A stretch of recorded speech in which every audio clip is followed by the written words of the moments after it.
Movie की शुरुआत होती है और हमें एक बच्चे को दिखाया जाता है जिसका नाम जैक होता है। जैक का मानना है कि क्रिसमस के दिन सेंटा नहीं बल्कि बच्चों के माता पिता उन्हें गिफ्ट देते हैं जिसे वे लोग छुपा कर रखते हैं और रात में अपने बच्चों को चुपके से दे देते हैं। फिर हमें 20 साल बाद का समय दिखाया जाता है। अब जैक बड़ा हो गया होता है और एक हैकर बन गया होता है और साथ ही वह एक कंपनी को हैक करने का प्लान बना रहा होता है जिसका नाम नेशनल जियोलॉजी एडमिनिस्ट्रेशन है।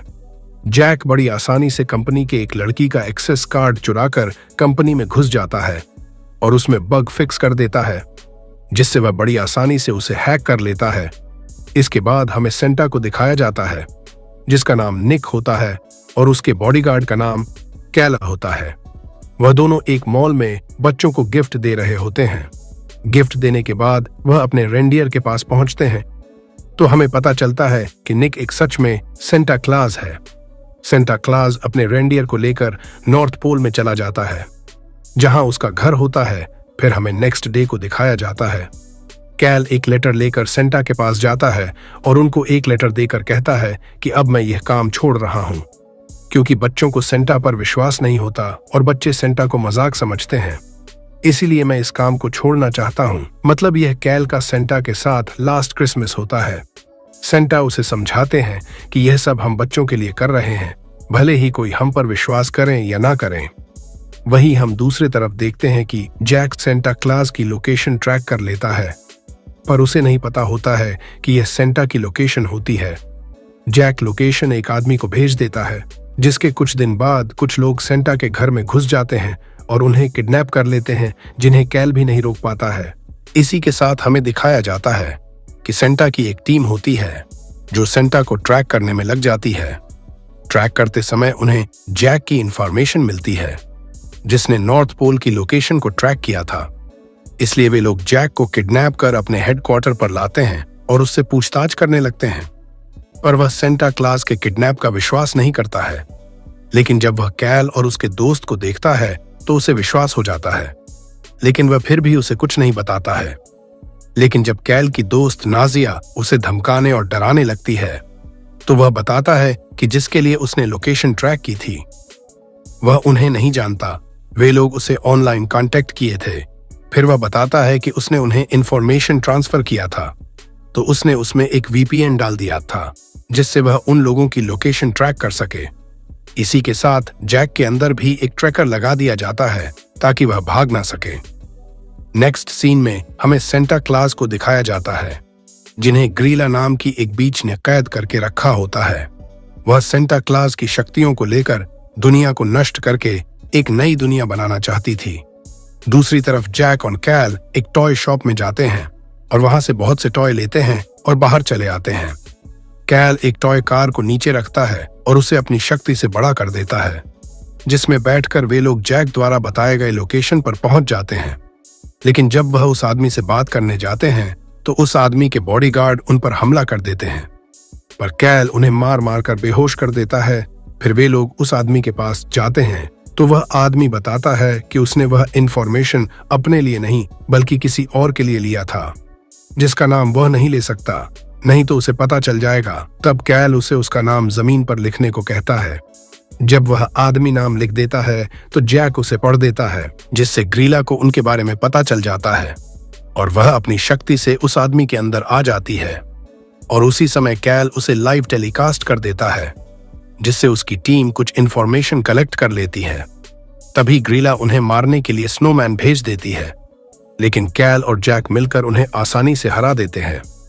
इंफॉर्मेशन में उन्हें एक लोकेशन मिलती है जिसे देखकर जूई और कैल हैरान हो जाते हैं क्योंकि वहां सेंटा का भाई रहता था जिसका नाम क्रैम्पस होता है। सेंटा और क्रैम्पस में डील हुई थी कि सेंटा या उसके लोग कभी भी उसकी लोकेशन पर नहीं आएंगे। इसके बाद कैल और जैक उस जगह पर जाते हैं तो वह देखते कि वहां पर तमाचे वाला गेम हो रहा होता है। जब क्रैम्पस कैल को देखता है तो वह उसे वहां से चले जाने को कहता है, पर कैल उससे ग्रीला के बारे में पूछता है तो वह बताता है कि वह इंसानों को एक स्नोबॉल में कैद करना चाहती है। इसके अलावा उसे कुछ नहीं पता। जब वे लोग वहां से जाने लगते हैं तो क्रैम्पस कैल को जेल में डालने और जैक को वहां से चले जाने को कहता है। पर जैक बड़ी चालाकी से कैंपस को तमाचे वाला गेम खेलने के लिए राजी कर लेता है और गेम स्टार्ट हो जाता है। लेकिन कैल के पास उसका जादुई गैजेट नहीं होता जिससे वह हारने वाला होता है। लेकिन जैक बड़ी चालाकी से उसका जादुई गैजेट उसके हाथ में लगा देता है और वे लोग फाइट जीत जाते हैं और वहां से चले जाते हैं। रास्ते में आते समय जैक ग्रीला का नाम ले लेता है, जिससे ग्रीला को उनके बारे में पता चल जाता है। आगे जाने पर उन्हें एक पियानो मिलता है जिस पर एक स्नोबॉल रखी होती है। तभी जैक के बेटे का फोन आता है और वह देखता है कि उसके पास भी वैसा ही स्नोबॉल होती है। जैक का बेटा जैसे ही उसे हाथ में लेता है तो वह उसमें कैद हो जाता है।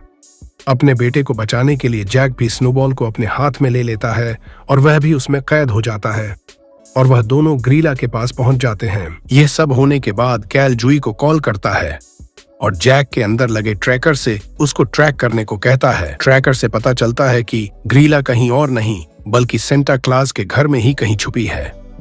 आगे हम जैक और उसके बेटे को देखते हैं जो एक दूसरे से बात करते हैं और अपने गिले शिकवे दूर कर देते हैं, जिससे उनका दिल साफ हो जाता है और वह स्नोबॉल से आजाद हो जाते हैं। तभी उन लोगों की मुलाकात कैल और जूई से होती है। तो जैक उन्हें बताता है कि ग्रीला किसी यात्रा की बात कर रही थी, तो वे लोग समझ जाते हैं कि ग्रीला स्नोबॉल बांटने जा रही है। उसी समय कैल को उसके साथी भी मिल जाते हैं जिन्हें ग्रीला कैद करके रखी होती है। इसके बाद सभी लोग ग्रीला और उनके लोगों को रोकने पहुंच जाते हैं और उन लोगों में फाइट चालू हो जाती है।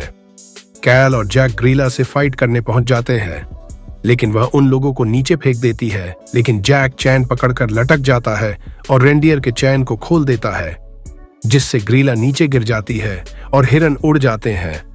तभी वह अपने असली रूप में आती है और कैल उससे फाइट करने लगता है, लेकिन वह उसके सामने टिक नहीं पाता है।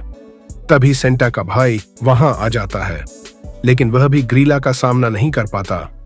फिर ग्रीला कैल को पकड़ लेती है और उसे मारने वाली होती है। तब सेंटा उठते हैं और अपने रेंडियर को बुलाते हैं।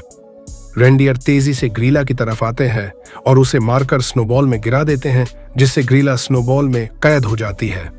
जब सब कुछ ठीक हो जाता है तो सेंटा, कैल, जैक और उसका बेटा बच्चों को गिफ्ट बांटने चल देते हैं। इतना सब होने के बाद कैल अपने काम को छोड़ने से मना कर देता है और मूवी भी यहीं पर समाप्त हो जाती है।